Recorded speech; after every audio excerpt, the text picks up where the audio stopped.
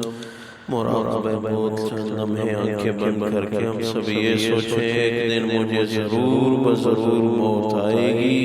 جس طرح فلاں کو موت آئی میرا یہ جسم ساکن ہوگا، رشتہ دار قبائل کے کھڑے ہوں گے، میرے جسم میں حرکت نہیں ہوگی، مجھے تخت غسل پر بٹھایا جائے گا، مجھے کفن پہنایا جائے گا، مجھے اپنے کندھوں دوست احباب رشتہ دار اقربا اٹھا کے جس جسم پہ آج میں مچھر تک چھوڑنے کے لیے تیار نہیں ہوں، ہمیشہ ہمیشہ کے لیے مٹی میں رہنا ہوگا.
اللہ تبارک و تعالی موت کی تیاری کی توفیق نصیب. سبحان ربک رب العزت عما یصفون وسلام علی المرسلین والحمد للہ.